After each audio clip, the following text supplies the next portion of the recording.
आता काय सांगाल तुमचे नातेवाईक सकाळच्या अपघातात आहे काय नक्की झालं होतं?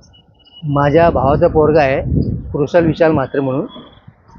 मी आता इथं आल्यापासून असं ऐकण्यात येतोय की रात्री 11 वाजता ते लोक पनवेलमधून निघले. बस केली त्यांनी, त्या बसमध्ये बसून ते निघल्यावर पुढं खारपाडाला गेल्यावर ड्रायव्हर चेंज झाला.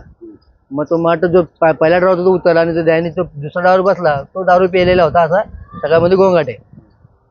पुढे गेल्यावर जेव्हा म्हणजे गेले नागोठणाची, तर तो कुठला घाट आहे काय ते म्हणजे तिथे तेवढा आहे नागोठणा आणि रोह्याच्या मध्ये.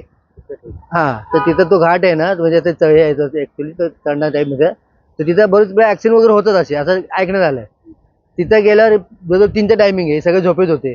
पण त्याच्या अगोदर हे सगळेजण त्याला ड्रायव्हरला सांगत होते गाडी स्लो चालव, गाडी स्लो चालव. हा काय ऐकत नव्हता अजिबात. त्यांनी काही गाडी स्लो चालवली नाही. मग त्यांनी काय केला, मध्यंतरी गाडी थांबवली आणि उतरले गाडीतनं. आम्ही दुसरी बस करून जातो म्हणून या हिशोबाने. पण त्यांना काय बस भेटली नाही, काय पर्याय भेटला म्हणून पुन्हा ते बसमध्ये बसले, त्याच बसमध्ये.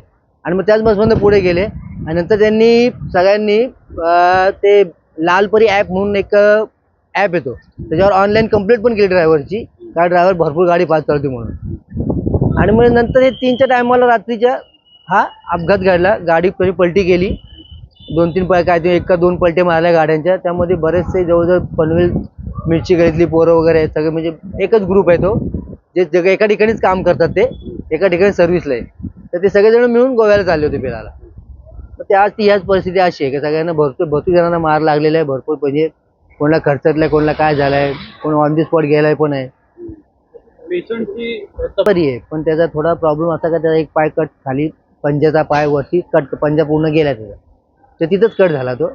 पण ते आता रिप्लॅन होऊ शकत नाही डॉक्टर बोलतात, कारण का तो भरपूर डॅमेज झाला आहे. त्यामुळे मग ते काय आता होऊ शकत नाही. मग त्याला त्यांनी ते रक्तस्राव बंद करून पट्टी मारून त्याला आता वॉर्डमध्ये शिफ्ट केलंय पहिल्या माळ्यात. हां, शुद्धीवर होता तो.